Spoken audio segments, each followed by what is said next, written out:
viewers, welcome to my personal vlog. Liz here again for another video, and for today, susunduin ko yung alaga ko. It's 11:30 in the afternoon. Hintayin ko lang yung aking sundo dahil meron tayong driver na sinusundo tayo dito sa bahay. So yung dalawa kong alaga pala is nag-aral na, yung maliit na alaga ko at saka yung alaga kong panganay. So isang school lang yung pinapasukan nila. Yung klase pala nila, hinahatid namin. Sinusundo kami dito ng driver ng 8:30. Hatid sa school, and then dalhin ako dito ng driver, and then susunduin naman ulit. So ganito yung setup. So habang wala yung mga alaga ko, nagpe-prepare ako ng breakfast sa aking mga amo. Hanggang sa makaalis sila, naglilinis na ako ng bahay, nagpe-prepare ng mga food na kakailanganin nila. Kasi mamaya pagdating nila, aasikasuhin ko na sila, papakainin, ipapa-answer yung assignment nila, and then maglaro ng konti or mag-study ng konti, answer ng assignment, and matulog. So pag natulog naman sila, yun naman yung time ko na makapaglaba ako, makapagsampay, makapaglinis, and then pagkatapos niyan, mag-prepare ng food para kakainin namin sa dinner. Yung food na iluluto ko, so habang tulog yung alaga ko, piniprepare na yan para pagka 6:30 to 7 o'clock in the evening, mag-start na akong magluto. So pagising naman ng mga alaga ko is binigyan ko sila ng food, manunood lang sila ng TV kasi gigising sila mga 5:30 or 6 o'clock. So magbibigay lang ako sa kanila ng pagkain, tapos papaliguan sila, and after magluluto na ako ng dinner. So mga 1 oras ako nagluluto ng dinner kasi 3 menu yung niluluto ko. Gulay, fish, at saka meat. So 3 yan. So 1 oras ako magluluto. So habang nagluluto ako, yung mga alaga ako naglalaro lang at saka nag-aaway kasi ano na talaga sila, 2 years old, magti 3 years old na yung bunso, at saka yung isa 4 years old. So lagi nag-aagawan sa mga laruan, kaya laging nag-aaway. And then ayun, pagkatapos ko magluto, mag-dinner na kaming 3. Tapos maya-maya mga 9:30 or 9 o'clock, darating na yung amo ko. So mag-serve naman ulit ako ng pagkain nila for dinner. So pagkatapos niyan, maghuhugas ako ng pinggan. Titimplahan ko ng gatas yung mga alaga ko, and then matulog na. Pagkatapos ko ng trabaho ko sa kitchen, matulog na. Kaya nga dito sa Hong Kong is natutuwa ako pag early umuwi yung amo ko, gaya na umuwi siya ng 8 o'clock. So pag umuwi sila ng 8 o'clock, sabay-sabay kami mag-dinner. Early akong matapos sa aking trabaho, early din ako makapasok, mga 9:30. Pasok na ako dyan sa aking room. Pero minsan talaga, pag early sila, lagi silang kumakain ng, laging nagbibili ng mga dessert. So nag-order ng dessert, kaya minsan ayaw ko na din talagang kumain kasi gabi na. Tapos yung dessert dito is napakarami, 1 bowl. So dito pala sa Hong Kong viewers, hindi sila mahilig na mag-dessert ng mga sweet. Kagaya sa atin, yung dessert natin is ice cream or mga halo-halo or anything na sweet. Dito pala, yung dessert nila is mainit. Alam mo yung mainit, yung parang bilo-bilo sa atin. Yung mga lugaw, ganyan yung mga dessert nila na hindi matatamis.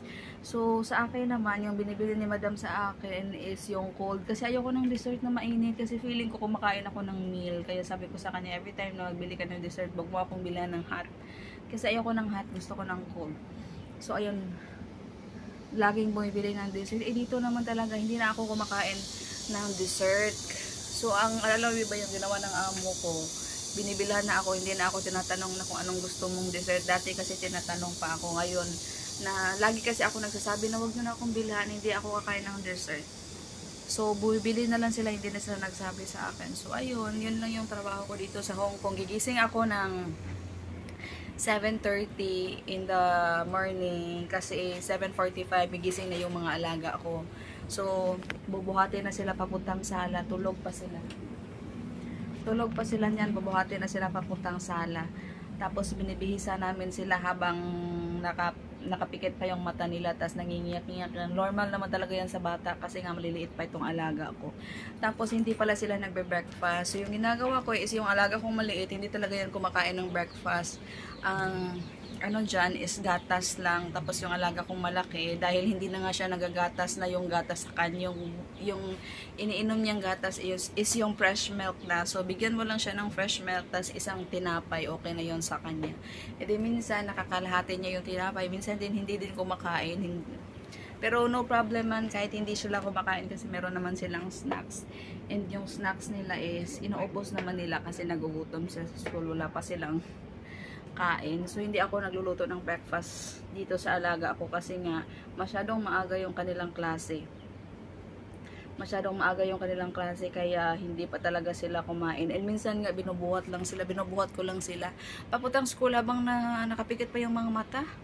So binubuhat ko, nakapikit pa yan. Sabi tulog ako, gusto kong matulog. Kaya pagdating doon sa school, sabi ko wag na kayong matulog, gising na kayo kasi nga nandito na tayo sa school. So ngayon is Monday, kahapon Sunday, pagod na pagod sila kasi pag tuwing weekdays pinapatulog ko kasi sila ng hapon. So kagaya 'di ba sa atin sa Pilipinas, pinapatulog talaga natin yung mga bata hapon. Dito kasi hindi uso sa kanila. So kung kailan lang matulog, kailan na yun lang siya matutulog. Pero pag hindi siya matulog, edi okay lang sa kanya yung hindi persado. Kung matulog ka, edi okay. Kung antok ka, matulog ka. Pero kung hindi ka antok, edi wag kang matulog. Ganon dito. Ay, yung mga alaga ko, pagod na pagod yun. So, pagtapos ng kumain, higa agad yun sa sofa at saka matutulog. Ganito yung routine nila pag Monday, pagod na pagod sila. Naghihintay ako dito ng service. Kasi napakainit ng weather. Summer na kasi dito sa Hong Kong, kaya pawis na pawis ako. And then, lumabas ako sa bahay. Of course, yung bahay natin mayroong ano dyan, mayroong monitor. So, hindi ako makapaggawa ng mga ganitong content. Of course, maririnig tayo at magtataka yung aking amo, bakit ako nagsasalita na mag-isa. Kaya lumabas ako dito kahit na mainit, nakaupo lang ako dito. Ayan, nagre-ready tayo dahil hintayin natin yung ating service papuntang school. Sabing init, grabe yung pawis ko. Actually pala, pagkatapos ko pala magtrabaho sa umaga, bago pala ako magsundo sa mga alaga ko viewers, naliligo na ako. Dahil, syempre habang ginagawa ko yung trabaho ko, grabe yung pawis ko. Tapos sabi nga ni madam sa akin, ipaandarin mo yung aircon. Sabi ko, wag na, okay lang sa akin na super pawis ako. Kasi nga isang ano din to, feeling ko nag-i-exercise ako. Kasi nga naglilinis ako. Syempre nililinisan ko buong bahay. Habang wala pa yung alaga ko, ang dami kong ginagawa sa sobrang pawis ko. Sabi ni madam kanina nga, naglinis kasi ako ng room nila. Change ng schedule ko ng change of beddings every Monday. So grabe yung pawis ko. Sabi ni madam, i-on mo yung AC. Sabi ko wag na kasi nga para exercise na din sa akin to. Kaya naliligo ako bago sila sinusundo sa school. Nandyan na yung aking driver. So magpunta na tayo sa school. That's it for today. Thank you for watching.